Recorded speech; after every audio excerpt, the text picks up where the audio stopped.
اعوذ باللہ من الشیطان الرجیم، بسم اللہ الرحمن الرحیم۔ السلام علیکم عزیز طلبہ، میں Anglo Arabic higher secondary school سے آج آپ کو گرامر کی تفہیم عبارت کے بارے میں کچھ معلومات دوں گی کہ تفہیم کے معنی کیا ہیں اور تفہیم کی عبارت کو ترتیب اس کے سوالوں کے جواب دینے کے لیے کن چیزوں کو ذہن میں رکھنا ہے۔ تفہیم کے معنی ہیں سمجھنا، فہم کے مطابق، اور عبارات جو ہے عبارت کی جمع ہے۔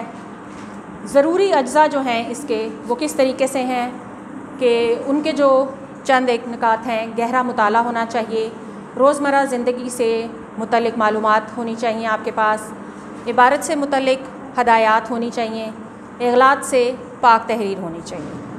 اب ہم آ جاتے ہیں اس کو ذرا تفصیل سے بیان کرتے ہیں کہ جب ہم کوئی قصہ سنتے ہیں تو عموماً اس قصے کی زبان اتنی مشکل نہیں ہوتی، آسانی سے سمجھ آ جاتی ہے اور پڑھنے والا جو ہے اس کو آسانی سے پڑھ بھی لیتا ہے اور سمجھ بھی جاتا ہے۔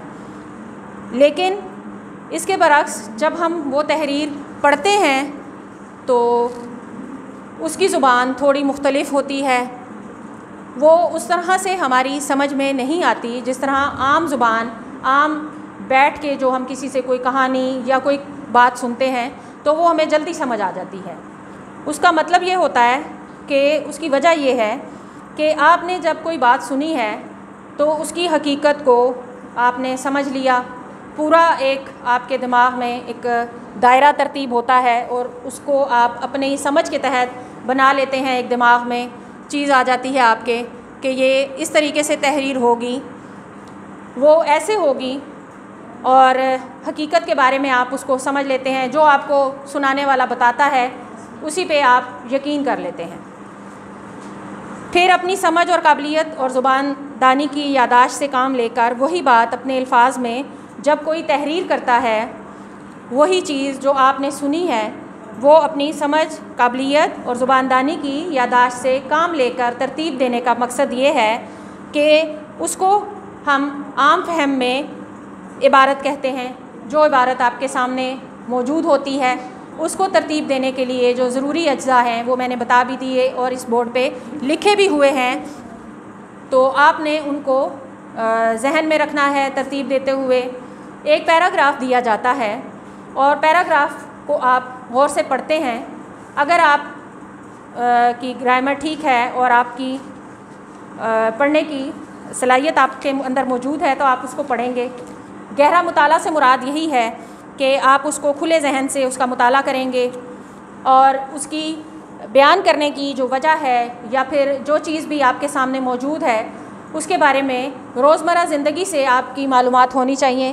جیسے آپ کہہ لیں کہ آپ نے پڑھا ابھی اسلامی اخوت کے بارے میں، اسلامی اخوت کے بارے میں، اسلامی اقدار کے بارے میں اگر کوئی عبارت مثال کے طور پہ آپ کو بتا رہی ہوں کہ موجود ہے، تو آپ بحیثیت مسلمان ہونے کی حیثیت سے اپنی اقدار سے، اپنی روایات سے اچھی طرح واقف ہوں گے، تو وہ روزمرہ زندگی سے متعلق معلومات ہی ہوں گی۔ گہرا مطالعہ آپ اس طریقے سے کریں گے کہ آپ اس کو غور سے پڑھیں گے، لکھنے والے کا کیا مقصد ہے، وہ آپ کو کیا سمجھانا چاہ رہا ہے، کیا معلومات دینا چاہ رہا ہے، یہ آپ کے ذہن میں موجود ہونی چاہیے۔ پھر روزمرہ زندگی سے معلومات، وہی پہلے والی بات کہ اسلامی اخوت کے بارے میں، اسلامی اقدار کے بارے میں آپ جانتے ہیں۔ پھر عبارت سے متعلق ہدایات، جو عبارت میں تحریر کیا گیا مواد ہے، آپ نے اس کے متعلق جو بھی چیزیں اس نے پوچھی ہیں، جو ہدایات آپ کو دی گئی ہیں یا جو معلومات آپ کو اس عبارت میں موجود ہے، آپ نے اس کے بارے میں لکھنا ہے۔ جو آخر میں درج کیے گئے سوالات ہوں گے وہ اسی کے اندر اس کے جوابات موجود ہوں گے۔ اغلاط سے پاک جو اجزاء ہے یہ سب سے آخر میں آئے گا، جب آپ آخر کے دیے گئے سوالات کو تحریر کریں گے، جوابات کو، تو وہ چیزیں آپ اس ٹائم دیکھیں گے کہ آپ نے املا کی کوئی بھی غلطی نہیں کرنی ہے۔ زیادہ تر بسا اوقات اسی طرح سے ہے کہ عبارت کے پیراگراف کے اندر جو بھی موجود ہے معلومات، اس کے جو نیچے درج کیے گئے سوالات ہیں ان میں اس کے جواب موجود ہوتے ہیں، لیکن کبھی ایسا ہوتا ہے کہ 2-3 یا ایک آدھا سوال موجود نہیں ہوتا، تو وہ آپ کی ذہنی جانچ کے لیے ہوتا ہے کہ لکھنے والا یہ دیکھنا چاہتا ہے کہ آپ کا کتنا گہرا مطالعہ ہے، روزمرہ زندگی سے معلومات میں کتنی آپ کی واقفیت ہے، پھر عبارت سے متعلق ہدایات آپ نے اچھے طریقے سے سمجھ لی ہیں۔ اگر یہ چیزیں آپ نے سامنے رکھی اور اس کو ترتیب اچھے طریقے سے دے دیا تو آپ ان سوالات کے جوابات بخوبی لکھ سکتے ہیں۔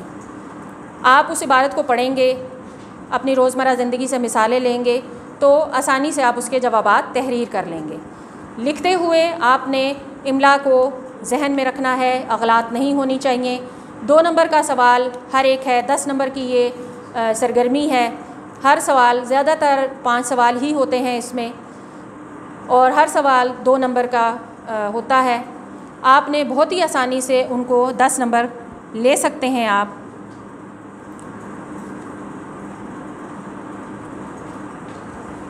10 نمبر آپ اس کے لے سکتے ہیں۔ اسی طرح سے لے سکتے ہیں کہ آپ ان سوالوں کے جواب تحریر کریں گے۔ یہ عنوان نمبر 2 ہے آپ کا، اور یہ اغلاط سے پاک ہونا چاہیے۔ اسی طرح سے آپ اس کو ذہن میں رکھیں گے، سوالوں کے جواب دیں گے، بہت آسانی سے یہ 10 نمبر آپ حاصل کر سکتے ہیں اگر آپ نے ان چیزوں کو ذہن میں رکھا، تمام سوالات کے جوابات اچھے طریقے سے دے دیے تو یہ آپ کے لیے آسانی ہو جائے گی۔ کوشش کی ہے کہ آپ کو عبارت کو تحریر کرنے میں آسانی ہو، تمام سوالات کے اچھے طریقے سے آپ جواب ڈھونڈ لیں، تو امید ہے آپ کو سمجھ آ گئی ہوگی۔ ان چیزوں کو ذہن میں رکھیے گا جب آپ تفہیم عبارت ترتیب دیں تاکہ آپ کو آسانی ہو۔ خوش خط لکھیے گا، فہم کو، ذہن کو کھول کے آپ اپنے اس کا مطالعہ کیجیے گا تاکہ آپ کے لیے آسانی ہو جی۔ خوش خط لکھیے گا، اچھے طریقے سے یاد کیجیے گا۔ اجازت چاہوں گی۔ السلام علیکم۔